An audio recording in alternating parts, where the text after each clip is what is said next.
Hello दोस्तों, कैसे हैं आप लोग।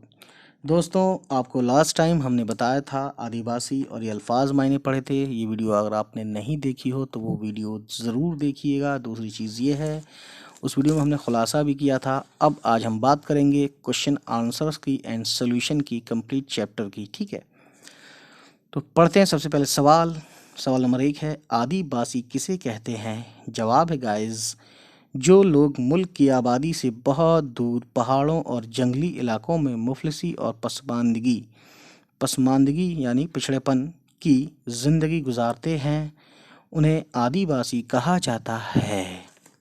पेज पलटते हैं गाइस और आप देखिए क्या है। सवाल नंबर 2 है गाइस, देख सकते हैं यहाँ पे, हिंदुस्तान के आदिवासी कबीले कहाँ कहाँ आबाद हैं और उनकी क्या खसूसियात हैं। जवाब है गाइस, जनूबी हिंद में समुद्री साहिल के पहाड़ी इलाकों में, वस्त हिंद के पहाड़ों और जंगलों में, और मुल्क के शुमाल मशरक़ी इलाकों में उनकी ज़्यादातर आबादियाँ हैं। ये खाना बदोश हैं, 10-12 ख़ानदान मिलकर एक जगह रहते हैं। पहाड़ों की ऊंची चोटियों के ऊपर जहाँ पानी के चश्मे हों वहाँ अपने झोंपड़े बनाते हैं। एक झोंपड़े में टट्टी लगाकर 2-2 ख़ानदान भी रह लेते हैं। ठीक है, गुज़र बसर जंगल की पैदावार और शिकार पर होती है, यानी गुजारा, खाना पीना, ये सब रहना उनकी जो है जंगल की पैदावार, यानी जंगल के जानवर भी और जो वहाँ की जड़ी बूटियाँ, फल है ना, लकड़ी, या जो भी कह सकते हैं। सवाल नंबर 3 है गाइस, आदिवासियों की आम ग़िज़ा क्या है।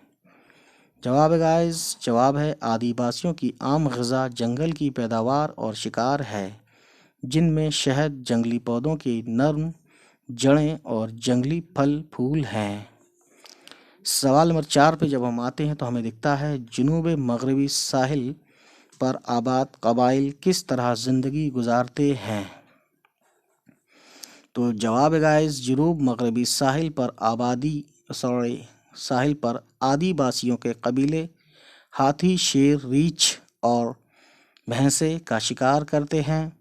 उन पहाड़ों पर आबाद कबाइल ज़्यादातर खानाबदोश हैं, यानी इनका घर जो है, खाना बोलते हैं फारसी में घर, यानी घर जो है कभी यहाँ कभी वहाँ। पहाड़ों की ऊंची चोटियों पर चश्मा बोलते हैं, जहाँ ज़मीन से पानी निकलता है, ऐसा लगता है खौल के पानी निकल रहा है, लेकिन वो ठंडा होता है बहुत, तो उसे बोलते हैं पानी निकलने वाली जगह को चश्मों के करीब झोंपड़े बनाते हैं। उनकी गुज़र बसर जंगली पैदावार पर होती है, शहद, पौधों की नर्म जड़ें और शिकार उनकी ख़ास ग़िज़ा हैं। शिकार में जंगली जानवरों का शिकार। ठीक है, सवाल नंबर 5 है गाइस, आदिवासी दरख्तों से शहद किस तरह हासिल करते हैं। तो जवाब है गाइस, देख सकते हैं, शहद इकट्ठा करने के लिए ये लोग दरख्त पर खूंटियाँ गाड़कर और हाथ में जलती हुई मशाल लेकर दरख्तों पर चढ़ जाते हैं और छत्ते से शहद जमा करते हैं। सवाल नंबर 6 गाइस, आदिवासी हिरन और मछली का शिकार किस तरह करते हैं। तो गाइस जवाब है, आप देख सकते हैं, ये लोग पानी को गड्ढों में रोक कर किसी दरख्त की छाल का सफूफ छिड़क देते हैं। सफूफ यानी कुछ पाउडर वगैरह पिसा हुआ, जिससे मछलियाँ बेदम हो जाती हैं, यानी एकदम बेहोश टाइप की हो जाती हैं। फिर ये उन्हें पकड़ लेते हैं। हिरणों को कुत्तों की मदद से तंग घाटियों के रास्ते चश्मों के किनारे ले आते हैं, फिर हर तरफ से उनका रास्ता बंद कर देते हैं, है ना। हिरणों को पानी में कूदना पड़ता है, पानी में हिरणों की रफ्तार सुस्त हो जाती है। इस तरह आदिवासी उन्हें पकड़ लेते हैं। गाइस, अब हिरणों का शिकार पता नहीं होता है कि नहीं, बाकी होता होगा तो आप समझ सकते हैं, और अब तो मना भी हो गया ये सब चीज़ें। ठीक है, यहाँ तक कि किसी भी जंगली जानवर को मारना इलीगल है इंडिया में, you know that very well. और हिरन की बात जब भी आएगी तो सलमान खान को याद किया जाता है, बाकी आपको पता ही होगा। सवाल नंबर 7 है, कुदरत ने आदिवासियों को किस दौलत से नवाजा है। जवाब गाइस, कुदरत ने शिकार के जानवरों मसलन मछली, हिरन, शहद, जंगली पेड़ पौधों, कुदरती पाक साफ आबो हवा बोलते हैं एनवायरनमेंट, और चश्मों के साफ शफाफ पानी वगैरह से आदिवासियों को नवाजा है। नबाताती दौलत से भी ये मालामाल हैं। खाली जगह भरिए। जवाब पहला है फर्स्ट, नए आने वालों और पुराने बसने वालों में टकराव भी हुआ। दूसरा देखिए, जो अंडरलाइन है वही आंसर है इसका खाली जगह में। जनूबी हिंदुस्तान में भी आदिवासियों के बहुत से कबीले आबाद हैं। तीसरा है गाइस, वो पहाड़ों की ऊंची चोटियों पर पानी के चश्मों के करीब झोंपड़े बनाते हैं। चौथा है गाइस, आदिवासियों के लिए जंगली जानवरों के शिकार की बड़ी अहमियत है। पांचवा है गाइस, मछली के शिकार में औरतें और बच्चे भी शौक से हिस्सा लेते हैं। छठा है गाइस, आदिवासी हमारे मुल्क की रंगारंग जिंदगी का निहायत अहम हिस्सा हैं। तो देखते हैं यहाँ लिखा हुआ है, नीचे लिखे हुए लफ्ज़ों को जुमलों में इस्तेमाल कीजिए, यानी अपने सेंटेंस बनाना इन वर्ड्स का, जैसे कि दूर दराज वगैरह का दुकामत है, खाना बदोश, दारोमदार, दुश्वार गुजार। ठीक, तो देखते हैं गाइस, इसको आप अपनी तरफ से भी चेंज कर सकते हैं। एक मिसाल के तौर पे है ये बुक। ठीक है, दूर दराज आदिवासी आबादियों से दूर दराज पहाड़ी इलाकों में आबाद हैं। कद्दो-कामत और रहन सहन के हिसाब से आदिवासी एक जैसे हैं। खाना बदोश एक जगह टिक कर नहीं रहते।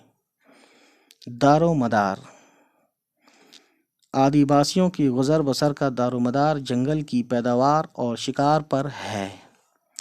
दुश्वार गुजार, आदिवासी लोग दुश्वार गुजार जगहों पर मुफलिसी और पसमानदगी की ज़िंदगी गुजार रहे हैं। ठीक गाइस, अब देखते हैं आगे। सही बयान के सामने राइट और गलत के सामने रॉन्ग का निशान लगाइए। पहला गाइस, बाज़ इलाके आबादियों से दूर हैं और वहां पहुंचना बहुत मुश्किल है। सही बात है। दूसरा है, जो लोग आम आबादी के साथ मिलजुल कर नए ढंग से ज़िंदगी गुजारते हैं उन्हें आदिवासी कहते हैं। गलत है तो गलत है। ठीक है। तीसरा गाइस, वस्ती हिंदुस्तान के कबीले बड़ी हद तक एक दूसरे से मिलते जुलते हैं। ये बात सही है।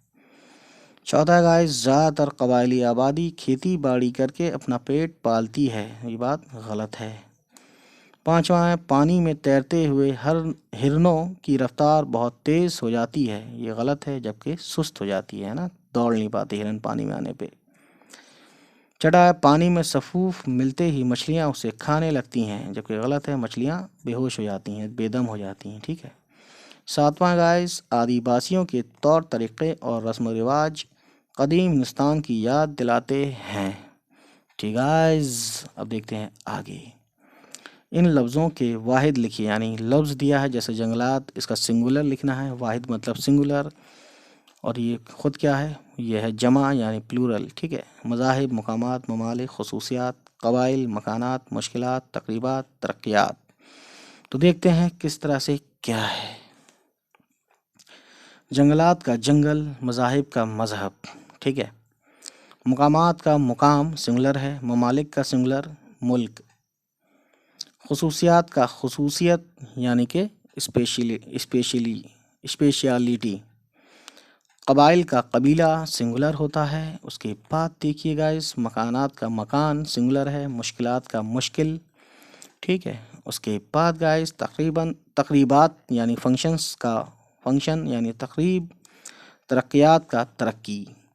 तो गाइस, आपने देखा आज हमने बहुत सी बातें सीखी और बहुत से वर्ड्स नए समझे। तो देखिए, आज की कहानी इतनी थी और ये था चैप्टर आदिवासी। चलिए फिर होती है आपसे मुलाकात फिर किसी नए चैप्टर के साथ। चलिए मिलते हैं, बाय बाय, टेक केयर।